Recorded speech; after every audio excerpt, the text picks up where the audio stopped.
ఓం సమర్థ సద్గురు సాయినాథాయ నమః. శ్రీ సాయి లీలామృతం అధ్యాయం 21. కాలాని కవ్వల.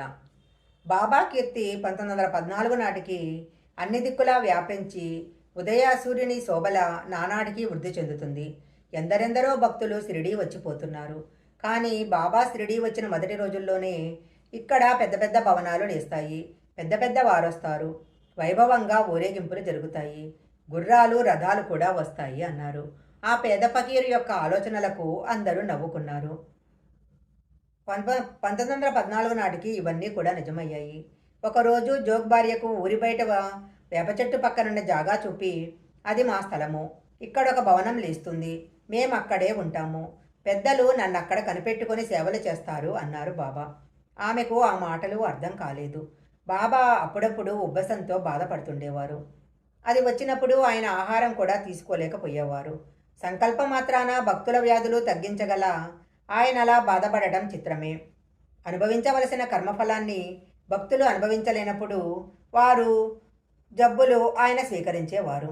భక్తులపై తమకు గల ప్రేమను వారికలా తెలిపి వారి భక్తి శ్రద్ధలను బలపరిచి ఆయన ఉద్ధరిస్తారు.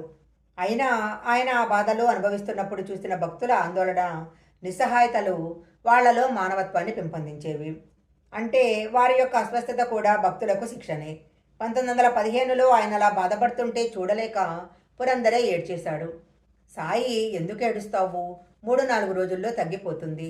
2 రోజుల కిందటే నిన్ను రమ్మని వ్రాయమని కాకాతో చెప్పాను అన్నారు బాబా.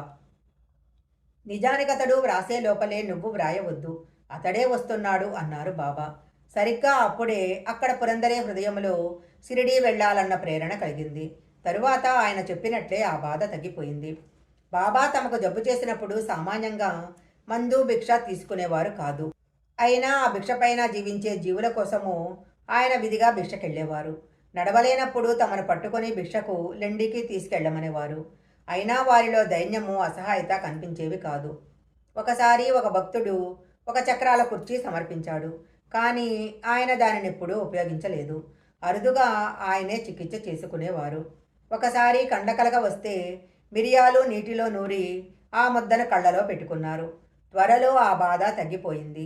ఒక్కొక్కప్పుడు మలబద్ధకానికి సోనాముఖి కాషాయం కాచి భక్తులకిచ్చి సాయి కూడా సేవించేవారు.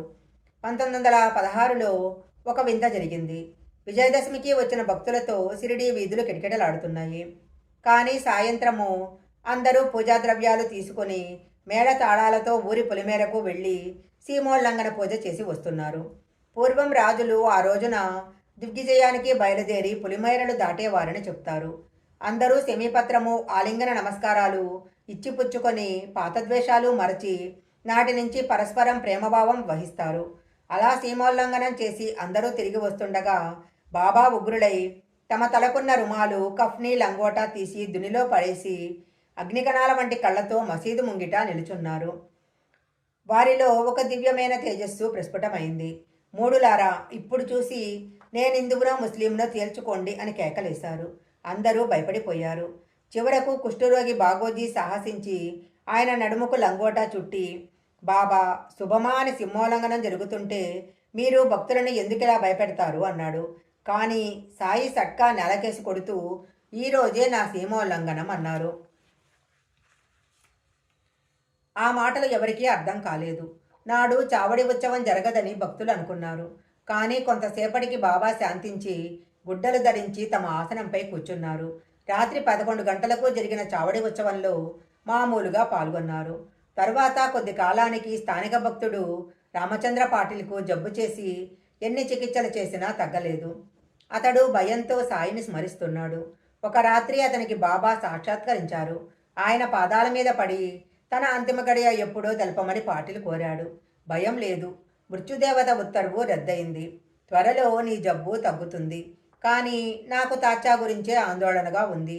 అతడు 1918 విజయదశమి రోజున మరణించాల్సి ఉంది. ఈ సంగతి ఎవరికీ చెప్పొద్దు అన్నారు. రామచంద్ర పాటిల్ కొద్ది రోజులలో కోలుకున్నాడు. కానీ తాచా గురించి కలత చెంది ఆ విషయం బాలసింపికి మాత్రం చెప్పాడు.